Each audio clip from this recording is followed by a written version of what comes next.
شام میں باغی فوجوں نے شامی حکومت کے خلاف اب تک سب سے بڑا حملہ کیا ہے اور اس کے بعد شام میں لڑائی ختم ہونے کا تاثر بھی جا رہا ہے۔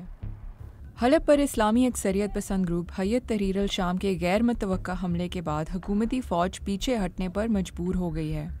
جنگ شروع ہونے کے تقریباً 14 سال بعد اس نئی لڑائی نے ان خدشات کو جنم دیا ہے کہ یہ تنازعہ برقرار رہے گا۔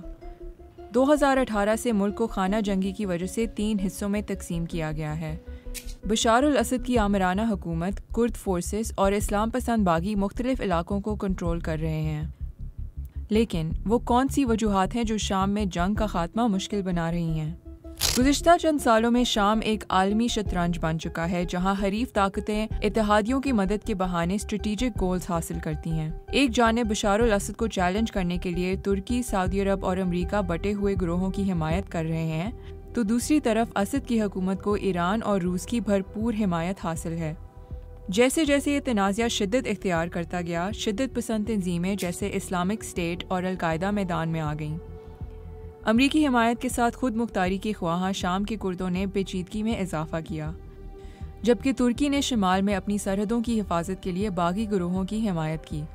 2020 میں روس اور ترکی نے مشترکہ گشت کے ساتھ ایک سیکیورٹی کوریڈور قائم کرتے ہوئے ادلیب میں جنگ بندی کا پلان بنایا۔ اگرچہ اس سے بڑے پیمانے پر جھڑپوں میں کمی آئی، لیکن شام کی حکومت کبھی بھی مکمل کنٹرول حاصل نہیں کر سکی۔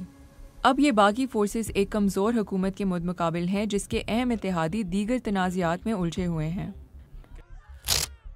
برسوں سے جاری جنگ نے شام کو تباہ کر دیا ہے اور اس سب سے ایک انسانی بحران پیدا ہوا ہے جس کی بحالی کا کوئی واضح راستہ نہیں ہے۔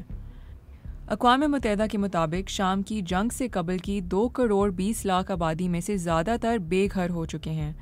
اندرونی طور پر بے گھر ہونے والے 6.8 ملین افراد میں سے 20 لاکھ سے زیادہ اوور کراؤڈڈ کیمپوں میں رہتے ہیں جہاں بنیادی سہولیات تک محدود رسائی ہے۔ اسد حکومت کی جانب سے اقتدار برقرار رکھنے کے لیے تشدد اور جبر پر انحصار نے بھی اختلاف رائے کو ہوا دی ہے اور تنازع کو طویل کر دیا ہے۔ اقوام متحدہ کے اندازوں کے مطابق 2022 تک تقریباً 30 لاکھ شہری جنگی کارروائیوں میں ہلاک ہوئے، جبکہ ہزاروں افراد بھوک، بیماری اور صحت کی کمزوری کی وجہ سے مارے گئے۔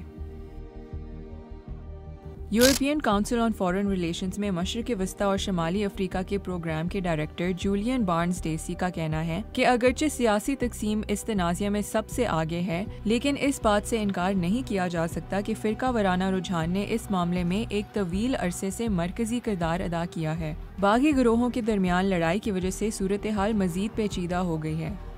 HTS کی کارروائی شروع ہونے کے فوراً بعد ترکی کی حمایت یافتہ فری سیرین آرمی، جو حلب کے زیادہ تر حصے پر قبضہ کرنے والے باغی اتحاد کا حصہ ہے، نے شہر کے آس پاس کے دیہی علاقوں اور دیہاتوں پر قبضہ کرنے کا دعویٰ کیا ہے، جس سے تنازعہ اور بھی بگڑ گیا ہے۔ اقوام متحدہ کے زیر قیادت امن مذاکرات کی کوششیں اہم سٹیک ہولڈرز کے درمیان متضاد ایجنڈے کی وجہ سے بڑی حد تک ناکام رہی ہیں۔ کچھ ماہرین ٹرمپ انتظامیہ کے دوران امریکی پالیسیوں کو تبدیل کرنے سے متعارف کرائی گئی غیر یقینی صورتحال پر بھی روشنی ڈالتے ہیں۔ بارنز ڈیسی کا کہنا تھا کہ آنے والی ٹرمپ انتظامیہ میں ایک ایسا ونگ ہے جو پرو اسرائیل اور اینٹی ایران پالیسی چاہتا ہے، اور دوسرا ونگ ان معاملات سے علیحدگی اور امریکی انخلا کی حمایت کرتا ہے۔ فی الحال یہ کہنا مشکل ہے کہ کیا ٹرمپ ایران کے خلاف امریکی مداخلت کو آگے بڑھائیں گے یا امریکی انخلا میں تیزی لائیں گے، جس سے شاید شام کے علاقائی کرداروں کو اپنے تنازعات کو آزادانہ طور پر حل کرنے کا موقع ملے گا۔